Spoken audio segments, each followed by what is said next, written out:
سورۃ سجدہ ہم شروع کرنے جا رہے ہیں۔ بسم اللہ الرحمن الرحیم۔ الف لام میم، تنزیل الکتاب لا ریب فیہ من رب العالمین۔ اس کتاب کا اتارا جانا اس میں کوئی شک نہیں، تمام جہانوں کے پروردگار کی طرف سے ہے۔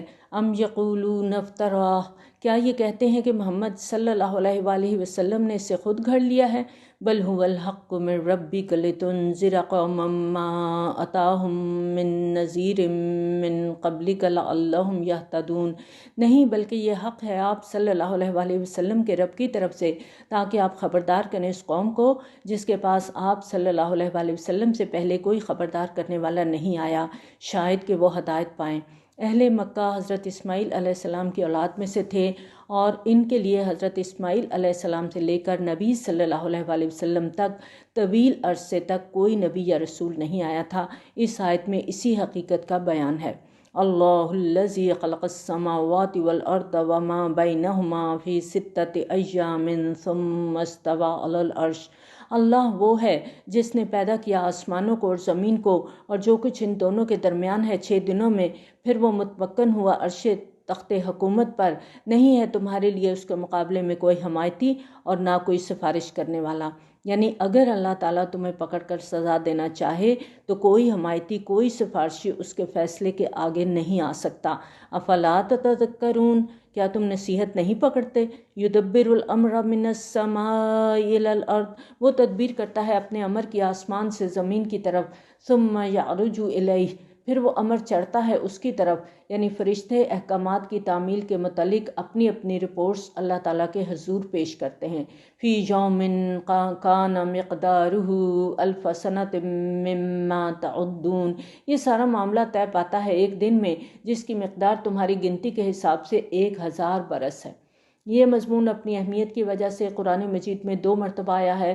سورۃ حج میں کفار کی طرف سے عذاب کی جلدی مچانے کے جواب میں فرمایا وَإِنَّ يَوْمًا عِندَ رَبِّكَ كَأَلْفِ سَنَةٍ مِّمَّا تَعُدُّونَ، اور یقیناً ایک دن آپ صلی اللہ علیہ وآلہ وسلم کے رب کے نزدیک 1000 برس کی طرح ہے جیسے تم لوگ گنتی کرتے ہو۔ یہاں اللہ تعالیٰ کی تدبیر امر کے سلسلے میں ایک بنیادی اصول کے طور پر بتا دیا گیا ہے کہ اللہ کے ہاں جو فیصلے ہوتے ہیں ان کی منصوبہ بندی تمہارے 1000 سال کے عرصے کے مطابق کی جاتی ہے۔ ذالک عالم الغیب والشہادۃ العزیز الرحیم، وہ جاننے والا ہے ہر چھپی اور ظاہری چیز کا، اور وہ بہت زبردست ہے، نہایت رحم کرنے والا۔ الذی احسن کل شیء خلقہ، جس نے جو شے بھی بنائی ہے بہت خوبصورت انداز میں بنائی ہے۔ اللہ تعالیٰ نے جو بھی تخلیق کیا ہے بہت عمدہ تخلیق کیا ہے، اس کی تخلیق میں نہ کوئی نقص ہے نہ کوئی کوتاہی ہے۔ تو کیا بات سمجھ میں آتی ہے یہاں؟ اللہ تعالیٰ کی تخلیق کون کون ہے؟ ہم انسان بھی تو اللہ کی تخلیق ہے نا، اور ہم ہر وقت لوگوں کی شکلوں پہ تنقید کرتے رہتے ہیں۔ ایسا ہی ہے، کبھی شکل، کبھی رنگ، کبھی قد، کرنی چاہیے۔ آپ دیکھیں ایک مصور جو تصویر بناتا ہے، جب ہم تصویر میں غلطیاں ڈھونڈتے ہیں تو اصل میں ہم مصور کو کرٹیسائز کر رہے ہوتے ہیں۔ تو اگر اللہ کی مخلوق کو ہم کرٹیسائز کرتے ہیں کہ اس کی آنکھیں ایسی ہیں، اس کا ناک ایسا ہے، اس کی رنگت ایسی ہے، اس کا قد ایسا ہے، تو پھر ہم کس کو کرٹیسائز کر رہے ہیں؟ یہ ہماری ایک عام روش بن چکی ہے اور اس سے ہم لوگ ہٹ نہیں پا رہے۔ تو ہمیں بہت زیادہ اس پہ غور کرنا ہے اس آیت کے اوپر۔ الذی احسن کل شیء خلق، احسن بنائی ہے اللہ نے جس کو جیسا بھی بنایا ہے احسن بنایا ہے، بہترین بنایا ہے۔ اور ہمیں حق نہیں پہنچتا کہ ہم کسی کی شکل، کسی کی رنگت کے بارے میں بیٹھ کے باتیں کریں۔ وَبَدَأَ خَلْقَ الْإِنسَانِ مِنْ طِينٍ، اور اس نے آغاز کیا انسان کی تخلیق کا گارے سے۔ اس سے حضرت آدم علیہ السلام کی تخلیق بھی مراد ہے، جس کے مختلف مظاہر کا ذکر قرآن میں آتا ہے، اور ہر انسان کی تخلیق بھی، کیونکہ انسان کی تخلیق جس مادے سے ہوتی ہے وہ بنیادی طور پر زمینی اجزاء سے حاصل شدہ غذا سے ہی بنتا ہے۔ ثم جعل نسلہ من سلالۃ من ماء مہین، پھر اس کی نسل چلائی ایک بے قدر پانی کے خلاصے سے۔ یعنی پہلے مرحلے میں مٹی سے حضرت آدم علیہ السلام کی تخلیق ہوئی، اور دوسرے مرحلے میں نوع انسانی کے تناسل یعنی ری پروڈکشن کا جو عمل ہے وہ اس طریقے سے ممکن ہوا۔ ثم سواہ، پھر اس کی نوک پلک درست کی، یہاں ثم کا لفظ تخلیقی مرحلے کی نشاندہی کرتا ہے، جس کا آغاز ماں کے پیٹ میں حمل کے ٹھہرنے کے ساتھ شروع ہو جاتا ہے، پھر آہستہ آہستہ بچے کے اعضاء ترتیب پاتے ہیں اور نسل انسانی کا ہر بچہ اس مرحلے سے گزرتا ہے۔ وَنَفَخَ فِيهِ مِن رُوحِهِ، اور پھونکا اس میں اپنی روح میں سے، ایک مرحلے پر اس حیوانی جسم میں روح پھونک کر اسے انسان بنا دیا جاتا ہے۔ وَجَعَلَ لَكُمُ السَّمْعَ وَالْأَبْصَارَ وَالْأَفْئِدَةَ، اور اس نے بنائے تمہارے لیے کان، آنکھیں اور دل۔ قَلِيلًا مَا تَشْكُرُونَ، بہت ہی کم ہے جو شکر تم لوگ کرتے ہو۔ ہم بار بار قرآن میں اللہ تعالیٰ ہم سے گلہ کرتے ہیں، قَلِيلًا مَا تَشْكُرُونَ۔ اللہ تعالیٰ نے بے بہا نعمتیں دی ہیں، لیکن ہمارے اندر شکرانہ نہیں ہے، اور اللہ کی نعمتوں کو اللہ کے راستے میں استعمال کرنا یہی اصل شکر گزاری ہے۔ اور یہ کہتے ہیں کہ جب ہم زمین میں تحلیل ہو جائیں گے تو کیا پھر ہم ایک نئی خلقت میں ڈھالے جائیں گے؟ اس اعتراض کے حوالے سے پرانے زمانے کے کفار کا انداز گفتگو تو بالکل سیدھا تھا۔ وہ کہتے تھے ہم مٹی میں مل کے مٹی ہو جائیں گے، دوبارہ کیسے اٹھائے جائیں گے؟ لیکن آج کا جو روشن خیال نوجوان ہے وہ کہتا ہے کہ جب ہمارے جسموں کے ایٹمز منتشر ہو جائیں گے، جب ہم مٹی میں مل کے کھاد بن جائیں گے، کھاد سے ہمارے ذرات پودوں میں منتقل ہو جائیں گے، ان پودوں کو جانور کھائیں گے، پھر جانوروں سے نامعلوم کس کس شکل میں ہمارے جسموں کے تحلیل شدہ ایٹمز کہاں کہاں پہنچیں گے، تو ایسی صورت میں انسانی اجسام کے یہ اجزاء کس طرح اکٹھے کیے جا سکتے ہیں؟ وہ یہ بات نہیں سوچتے کہ جس اللہ نے پہلی مرتبہ زمینی اجزاء سے لوگوں کو وجودوں کو پیدا کیا ہے، کیا وہ انہیں دوبارہ پیدا نہیں کر سکتا؟ اصل حقیقت اللہ تعالیٰ یہاں کھول رہے ہیں، بل ہم بلقاء ربہم کافرون، بلکہ حقیقت میں یہ لوگ اپنے رب کی ملاقات کے منکر ہیں۔ یہ لوگ اپنے کرتوتوں کی وجہ سے اللہ کے حضور حاضر ہونے کے تصور سے آنکھیں چرا رہے ہیں۔ اس بنا پر وہ قیامت کے دن کی ملاقات کو ہی جھٹلانا چاہتے ہیں، اور اس کے لیے بہانے یہ بناتے ہیں کہ زمین میں گل سڑ جانے کے بعد انسان کا دوبارہ زندہ ہو جانا عقلی طور پہ ممکن نہیں۔ اس کے برعکس اگر کوئی شخص صاحب ایمان ہے اور اپنے دل میں اللہ کے لیے خلوص اور محبت کے جذبات رکھتا ہے تو اسے لازماً امید ہوگی کہ اللہ اس کے ساتھ رحمت اور شفقت کا معاملہ فرمائے گا، اور ایسے شخص کو اللہ تعالیٰ سے ملنے کا اشتیاق بھی ہوگا۔ ہے اشتیاق ہمارے دل میں اللہ سے ملنے کا؟ کیونکہ موت تو اللہ سے ملاقات ہے نا۔ جادوگروں نے کیا کہا تھا کہ ٹھیک ہے تم مارنا چاہتے ہو مار دو، تم دنیا کی زندگی کی موت دو گے نا ہمیں، تو ہماری تو اپنے رب سے ملاقات ہے۔ تو جو پھر اللہ تعالیٰ کے لیے محبت کے جذبات رکھتا ہے، جو اللہ پر یقین رکھتا ہے، جس کو یقین ہے کہ ایک دن اللہ سے ملاقات ہوگی، تو پھر وہ اللہ سے ملنے کا بھی اشتیاق اس کے اندر ہوگا، پھر وہ کام کرے گا کہ جس سے اللہ راضی ہو جائے۔ قُلْ يَتَوَفَّاكُم مَلَكُ الْمَوْتِ الَّذِي وُكِّلَ بِكُمْ ثُمَّ إِلَىٰ رَبِّكُمْ تُرْجَعُونَ۔ اے نبی صلی اللہ علیہ وآلہ وسلم آپ کہہ دیجئے تمہیں قبض کر لے گا موت کا وہ فرشتہ جو تم پر مقرر کر دیا گیا ہے، پھر تم اپنے رب کی طرف لوٹا دیے جاؤ گے۔ وَلَوْ تَرَىٰ إِذِ الْمُجْرِمُونَ نَاكِسُو رُءُوسِهِمْ عِندَ رَبِّهِمْ، کاش تم وہ منظر دیکھ سکو جب یہ مجرم کھڑے ہوں گے سر جھکائے ہوئے اپنے پروردگار کے سامنے اور کہہ رہے ہوں گے ربنا ابصرنا وسمعنا، اے ہمارے پروردگار ہم نے خوب دیکھ لیا سن لیا۔ یہ روز محشر کا منظر اب ہم نے اپنی آنکھوں سے دیکھ لیا ہے، حقیقت ہم پر کھل چکی ہے۔ فرجعنا، ایک بار ہمیں واپس لوٹا دیں، نعمل صالحا، ہم نیک عمل کریں گے، انا موقنون، اب ہمیں یقین آ گیا ہے۔ یہاں پر آپ دیکھیں کفار کے حوالے سے ایمان کا نہیں یقین کا ذکر کیا گیا ہے، جو ایمان سے آگے کا درجہ ہے، اور ان کے دلوں میں یقین کی یہ کیفیت آنکھوں سے دیکھنے اور کانوں سے سننے کے بعد پیدا ہوگی۔ وَلَوْ شِئْنَا لَآتَيْنَا كُلِّ نَفْسٍ هُدَاهَا، اگر ہم چاہتے تو ہر جان کو اس کی ہدایت دے دیتے، یعنی اگر ہمیں آخرت کے پردے اٹھا کے عالم غیب کا مشاہدہ کروا کے لوگوں کو ہدایت دینا مقصود ہوتا تو ہم یہ کام دنیا میں ہی کر دیتے، اس طرح تمام انسانوں کو راہ ہدایت پہ لے آتے۔ بہرحال اگر ان لوگوں کو معلوم ہونا چاہیے کہ جب انہیں سب کچھ اپنی آنکھوں سے دیکھ کر یقین آئے گا تو اس وقت تو ایمان اور یقین کا کوئی فائدہ نہیں، کیونکہ اس وقت تک ان کی امتحانی مہلت تو ختم ہو چکی ہوگی۔ وَلَٰكِنْ حَقَّ الْقَوْلُ مِنِّي لَأَمْلَأَنَّ جَهَنَّمَ مِنَ الْجِنَّةِ وَالنَّاسِ أَجْمَعِينَ، لیکن میری طرف سے یہ فیصلہ صادر ہو چکا ہے کہ میں جہنم کو جنوں اور آدمیوں سب سے بھر دوں گا۔ جنوں اور انسانوں میں سے جو بھی اللہ کے باغی ہیں وہ ضرور جہنم کا ایندھن بنیں گے۔ تو اب چکھو مزہ آگ کا، اس لیے کہ تم نے آج کے دن کی ملاقات کو بھلائے رکھا، اب ہم نے بھی تمہیں نظر انداز کر دیا، تو چکھو ہمیشگی کا عذاب اپنے ان کرتوتوں کی وجہ سے جو تم کرتے رہے ہو۔ نظر انداز کرنے کی اس کیفیت کا بیان سورۃ مومنون میں ایسے آتا ہے، قول اخسؤ فیہا ولا تکلمون۔ اللہ تعالیٰ فرمائے گا اب تم ذلیل و خوار ہو کر اسی میں پڑے رہو اور مجھ سے بات نہ کرو۔ ایسے لوگوں کا انجام پھر یہ ہوگا کہ ان کو دھتکار دیا جائے گا، اللہم لا تجعلنا منہم انما یؤمن بآیاتنا الذین اذا ذکروا بہا خروا سجدا وسبحوا بحمد ربہم وہم لا یستکبرون۔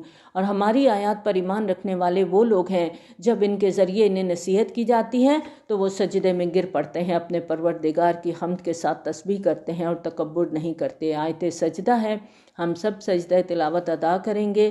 تتجافا جنوبہم عن المضاجع، راتوں کو ان کے پہلو بستروں سے الگ رہتے ہیں۔ سورۃ فرقان میں اللہ کے نیک بندوں کے خاص معمول کا ذکر اس طرح آیا ہے، والذین یبیتون لربہم سجدا وقیاما۔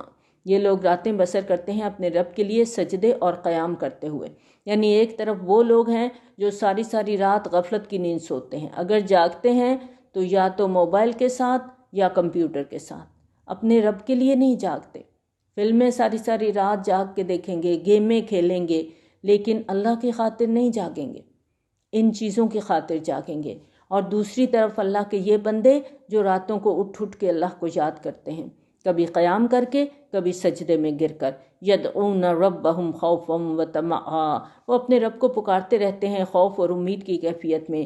ایک طرف اللہ کی رحمت اور مغفرت کے بارے میں پر امید ہوتے ہیں، دوسری طرف اپنی کوتاہیوں پر پکڑے جانے کا خوف بھی نہیں ہوتا ہے۔ وَمِمَّا رَزَقْنَاهُمْ يُنْفِقُونَ، اور جو کچھ ہم نے دیا ہے اس میں سے ہماری رضا جوئی کے لیے خرچ کرتے ہیں۔ فَلَا تَعْلَمُ نَفْسٌ مَّا أُخْفِيَ لَهُم مِّن قُرَّةِ أَعْيُنٍ، تو کوئی انسان نہیں جانتا کہ ان کی آنکھوں کی ٹھنڈک کے لیے کیا کچھ چھپا کر رکھا ہوا ہے۔ جیسے ماں بچے کو کہتی ہے نا کہ دیکھو میں نے تمہارے لیے سرپرائز رکھا ہوا ہے، تو اللہ تعالیٰ بھی یہاں پر فرماتے ہیں کہ کوئی انسان نہیں جانتا کہ ان کی آنکھوں کی ٹھنڈک کے لیے کیا کچھ چھپا کے رکھا گیا ہے۔ آخرت کی جن نعمتوں کا ذکر عام طور پر قرآن میں ملتا ہے اور ان کے بارے میں ہم کسی حد تک اندازہ بھی کر سکتے ہیں، تو اکثر کا تعلق اہل جنت کی ابتدائی مہمانی سے ہے، یعنی نزول، جبکہ جنت کی اصل نعمتوں کا نہ کسی کو علم ہے، نہ ہی انسانی فہم اس کا تصور کر سکتا ہے۔ اور اس آیت کی وضاحت اس حدیث میں بھی ہوتی ہے۔ حضرت ابو ہریرہ رضی اللہ تعالیٰ عنہ روایت کرتے ہیں، نبی صلی اللہ علیہ وآلہ وسلم نے فرمایا، اللہ تعالیٰ فرماتا ہے میں نے اپنے صالح بندوں کے لیے جنت میں وہ کچھ تیار کر رکھا ہے جو نہ کسی آنکھ نے دیکھا، نہ کسی کان نے سنا، اور نہ کسی انسان کے دل میں اس کا گمان گزرا۔ پھر آپ صلی اللہ علیہ وآلہ وسلم نے فرمایا، اگر تم چاہو تو یہ آیت پڑھ لو، بس کوئی جان یہ نہیں جانتی کہ اہل جنت کی آنکھوں کی ٹھنڈک کے لیے کیا کچھ چھپا کر رکھا گیا ہے۔ یہ بخاری کی روایت ہے۔ جزاء بما كانوا يعملون، ان کے اعمال کے بدلے کے طور پر، یعنی جو بھی جزا سزا ملے گی انسان کے اعمال کے حساب سے ملے گی۔ تو بھلا جو کوئی مومن ہے کیا وہ اس کی مانند ہو جائے گا جو فاسق ہے؟ دونوں ہرگز برابر نہیں ہو سکتے۔ وہ لوگ جو ایمان لائے اور جنہوں نے نیک عمل کیے ان کے لیے باغات ہیں ٹھکانے کے طور پر، نزلم بما كانوا يعملون، ابتدائی مہمان نوازی کے طور پر ان کے اعمال کے بدلے میں۔ لغوی معنوں میں نزل کا تعلق نازل ہونے یا اترنے سے ہوتا ہے، کہ جب کوئی مہمان آپ کے دروازے پر آیا، اپنی سواری سے اترا تو وہ نزیل ہے، اور آپ نے موسم اور رواج کے مطابق فوری طور پر جو کچھ اس کو پیش کیا وہ نزل ہے، یعنی ابتدائی مہمان نوازی۔ اور باقاعدہ مہمان نوازی کے لیے ضیافت کا لفظ استعمال ہوتا ہے جو نزل کے بعد کا مرحلہ ہے۔ ضیافت کا لفظ ضیف یعنی مہمان سے بنا ہے، یعنی جب آپ مہمان کے لیے باقاعدہ قیام کا بندوبست کریں گے، اس کے آرام طعام کا اہتمام کریں گے، تب وہ ضیف کے درجے پر آئے گا۔ اس مرحلے میں جو مہمان نوازی کے لیے خاطر مطارد کریں گے وہ ضیافت کہلائے گی۔ تو آخرت کے حوالے سے جن باغوں اور نعمتوں کا ذکر قرآن میں عمومی طور پر آتا ہے ان کا درجہ اہل جنت کے لیے نزل ہے، یعنی ابتدائی مہمان نوازی، اور اصل ضیافت اس کے بعد ہوگی۔ اس ضیافت کے دوران جو نعمتیں اور آسائشیں اہل جنت کو مہیا کی جائیں گی ان کے متعلق کوئی نہیں جانتا کیا کچھ اللہ نے چھپا کے رکھا ہوا ہے۔ اللہم اجعلنا منہم، یا اللہ ہمیں بھی ان لوگوں میں شامل کر لینا۔ اب دوسری طرف، ایک طرف تو ضیافت ہے، نزل ہے، دوسری طرف وَأَمَّا الَّذِينَ فَسَقُوا فَمَأْوَاهُمُ النَّارُ، اور جن لوگوں نے نافرمانی کی ان کا ٹھکانہ آگ ہے، جب بھی وہ اس میں سے نکلنا چاہیں گے تو انہیں اسی میں لوٹا دیا جائے گا اور ان سے کہا جائے گا چکھو اب مزہ اس آگ کے عذاب کا جسے تم جھٹلایا کرتے تھے، اور ہم لازماً چکھائیں گے انہیں مزہ چھوٹے عذاب کا بڑے عذاب سے پہلے، شاید کہ یہ لوگ پلٹ آئیں۔ اس آیت کی سورہ روم کی آیت نمبر 41 کے ساتھ خاص مناسبت ہے۔ ظہر الفساد فی البر والبحر بما کسبت ایدی الناس لیذیقہم بعض الذی عملوا لعلہم یرجعون۔ سورہ روم آیت نمبر 41، اس کا ترجمہ ہے بحر و بر میں فساد رونما ہو چکا لوگوں کے اعمال کے سبب، تاکہ اللہ انہیں مزہ چکھائے ان کے بعض اعمال کا تاکہ وہ لوٹ آئیں۔ دونوں آیات کے مضمون کا تعلق اللہ تعالیٰ کے اس انتہائی اہم قانون سے ہے جس کے تحت دنیا میں لوگوں کے کرتوتوں کی وجہ سے ان پر چھوٹے چھوٹے عذاب بھیجے جاتے ہیں، اور اس کا مقصد انہیں خبردار کرنا ہوتا ہے کہ شاید وہ خواب غفلت سے جاگ جائیں، توبہ کر لیں اور بڑے عذاب سے اپنے آپ کو بچا لیں۔ اس قانون الہی کا ذکر قرآن میں بہت تکرار کے ساتھ آتا ہے۔ سورۃ الانعام میں آتا ہے، اور ہم نے بھیجا دوسری امتوں کی طرف آپ صلی اللہ علیہ وآلہ وسلم سے قبل رسولوں کو، پھر ہم نے پکڑا انہیں سختیوں اور تکلیفوں سے کہ شاید کہ وہ عاجزی کریں۔ سورۃ الاعراف میں آتا ہے، اور ہم نے نہیں بھیجا کسی بھی بستی میں کسی بھی نبی کو مگر یہ کہ ہم نے پکڑا اس کے بسنے والوں کو سختیوں اور تکلیفوں سے تاکہ وہ گڑ گڑائیں، یعنی ان میں عاجزی پیدا ہو۔ زندگی میں آزمائش اور تکلیف کیوں آتی ہے؟ کہ اللہ کی طرف لوٹ آؤ، رجوع کر لو، توبہ کر لو، اللہ کے ہو جاؤ، لعلہم یرجعون۔ یہ ساری آزمائشیں جو انسان کی زندگی میں آتی ہیں، کبھی مالی پریشانی، کبھی بیماری کی شکل میں، کبھی اولاد کی طرف سے آزمائش، کبھی لوگوں کی طرف سے آزمائش آتے ہیں، یہ سب کیوں آتی ہیں؟ لعلہم یرجعون، کہ تم لوٹ آؤ، بڑے عذاب سے پہلے اللہ کے ہو جاؤ، اللہ کی طرف رجوع کر لو۔ اور اس سے بڑھ کر ظالم کون ہوگا جسے اس کے رب کی آیات کے ذریعے نصیحت کی گئی مگر پھر بھی اس نے اعراض کیا۔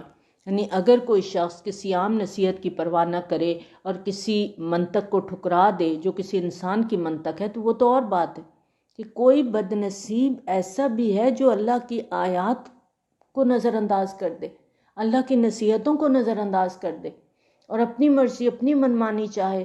تو اللہ تعالیٰ فرماتے ہیں اِنَّا مِنَ الْمُجْرِمِينَ مُنْتَقِمُونَ، یقیناً ہم ایسے مجرموں سے انتقام لے کر رہیں گے۔ اللہم لا تجعلنا منہم، یا اللہ ہمیں ان لوگوں میں شامل نہ کرنا۔ وَلَقَدْ آتَيْنَا مُوسَى الْكِتَابَ، اور ہم نے موسیٰ علیہ السلام کو بھی کتاب عطا کی تھی۔ فَلَا تَكُنْ فِي مِرْيَةٍ مِّن لِقَائِهِ، تو آپ صلی اللہ علیہ وآلہ وسلم کسی شک میں نہ رہیے اس کی ملاقات سے۔ یہ ایک جملہ معترضہ ہے جو یہاں سلسلہ کلام کے درمیان میں آیا ہے۔ کچھ مفسرین کی رائے یہ ہے کہ یہاں نبی صلی اللہ علیہ وآلہ وسلم کی حضرت موسیٰ علیہ السلام سے شب معراج کے موقع پر ہونے والی ملاقات کی طرف اشارہ ہے، اور ان کا یہ رائے ہے کہ اس آیت کا مفہوم یہ ہے کہ اے نبی صلی اللہ علیہ وآلہ وسلم، شب معراج میں آپ نے موسیٰ علیہ السلام سے جو ملاقات کی تھی اس کے بارے میں آپ کو کوئی شک نہیں ہونا چاہیے، لیکن جو زیادہ مفسرین کی رائے ہے وہ یہ ہے کہ اے نبی صلی اللہ علیہ وآلہ وسلم، ہم نے موسیٰ علیہ السلام کو تورات عطا کی اور اس کتاب کا موسیٰ علیہ السلام کو ملنا ہماری ہی طرف سے تھا۔ اسی طرح آپ کو قرآن کا ملنا بھی اللہ ہی کی طرف سے ہے اور اس بارے میں آپ کو کوئی شک نہیں ہونا چاہیے۔ وَجَعَلْنَاهُ هُدًى لِّبَنِي إِسْرَائِيلَ، اور اس تورات کو ہم نے بنایا تھا رہنمائی بنی اسرائیل کے لیے۔ وَجَعَلْنَا مِنْهُمْ أَئِمَّةً يَهْدُونَ بِأَمْرِنَا لَمَّا صَبَرُوا، اور ہم نے ان میں سے ایسے امام اٹھائے جو ہمارے حکم سے لوگوں کو ہدایت کرتے تھے جب کہ انہوں نے صبر کی روش اختیار کی۔ یعنی بنی اسرائیل کے ائمہ اور پیشواؤں کو تورات کی تعلیمات لوگوں تک پہنچانے کے لیے صبر کی روش پر کاربند رہنا پڑتا تھا۔ دیکھیں کہ کتاب اللہ کی تعلیمات کو سیکھنے کے لیے، پھر لوگوں تک پہنچانے کے لیے وقت چاہیے ہوتا ہے، اور یہ انسانی سطح پر ایک بہت بڑی قربانی ہے کہ کیونکہ دولت اور عیش و عشرت کے حصول کی حرص جو ہے یہ ہر انسان کی نیچر میں ہوتی ہے۔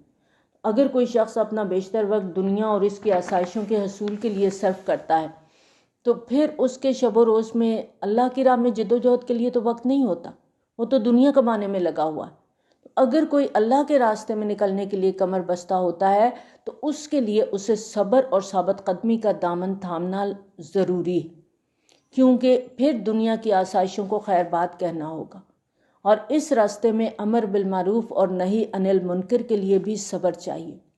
کتاب اللہ کی تعلیم اور تبلیغ کے حوالے سے دونوں فرائض بنیاد کا درجہ رکھتے ہیں، اور کوئی بھی شخص امر بالمعروف اور نہی عن المنکر کا علمبردار بنے گا تو لوگ مخالفت کریں گے، اسے گالیاں بھی سننی پڑیں گی، جسمانی ذہنی اذیتوں کا سامنا بھی کرنا پڑے گا، مالی جانی نقصان بھی برداشت کرنے پڑیں گے۔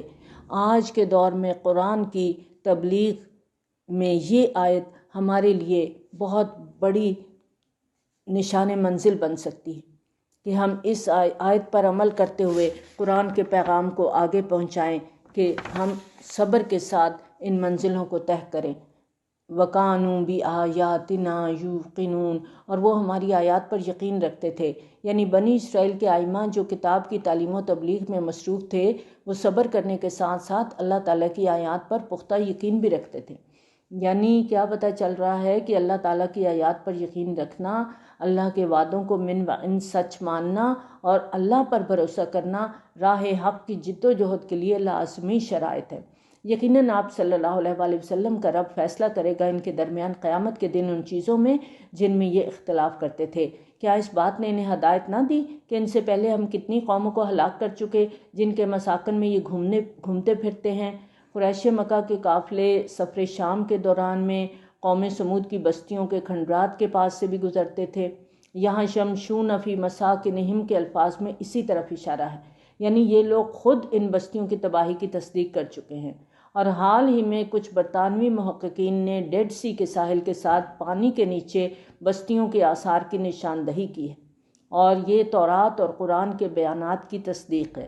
ان فی ذلک لآیات افلا یسمعون، یقیناً اس میں بڑی نشانیاں ہیں، تو کیا یہ لوگ سنتے نہیں؟